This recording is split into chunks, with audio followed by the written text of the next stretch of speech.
So from here, you're going to release your hands. And we're going to roll that energy up the body again. But this time, we're going to reach out in front of us. Keeping your head looking forward, arms extending out, claws out, and I'll reach out in front. And from here, we're going to drag the claws down into that seated position. And you can release. Now there's a few things about this position that we need to point out. And once again, keeping a focus on doing it correct rather than compromising our body structure. So in this position, the ideal position is to extend your body out and to make our back as parallel to the ground as possible. And at the same time, extending our arms so we're creating a straight line from the hands down the back, all the way down to the bottom. But if we're not able to do that, what ends up is compromising our body structure.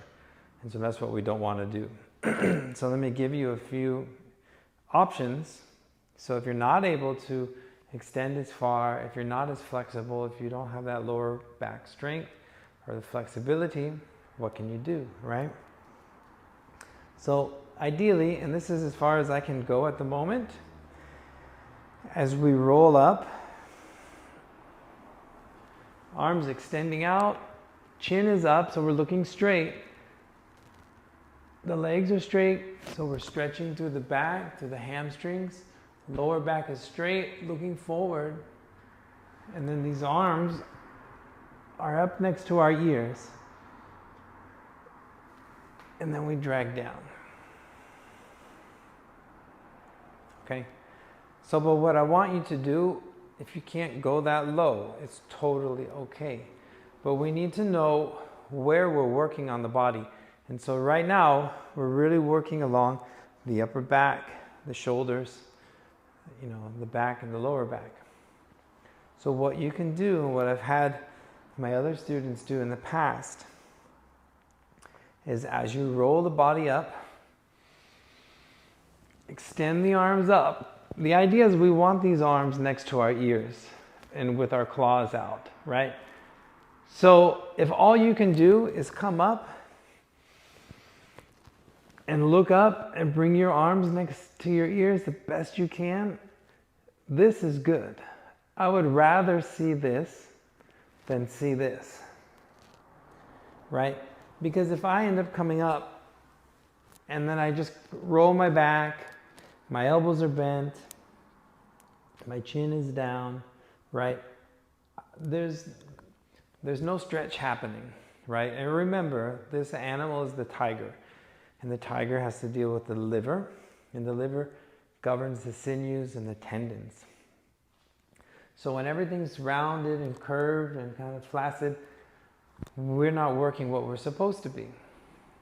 So even for myself, when I roll up and I reach up high, bring out the claws, keep my arms next to my ears and looking up, I can feel the tension and that contraction in my upper back, bringing my arms next to my ears,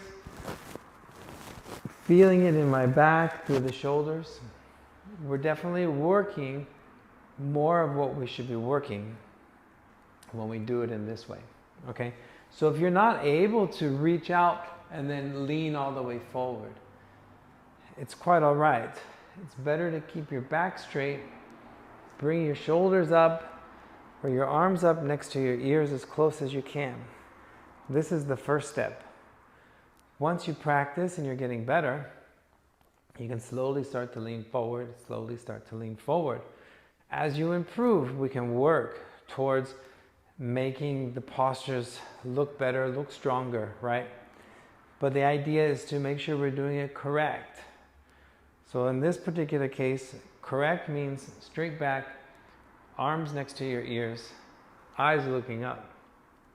If you're able to lean forward slightly, then you just lean forward slightly. If you can lean all the way forward, having your back parallel to the ground, then that's even better. But what's important is to do it correct, okay? So roll the body up. And we reach up. And let's just assume this is as far as we can go. So then from here, drag the claws down and then sit down into a seated position.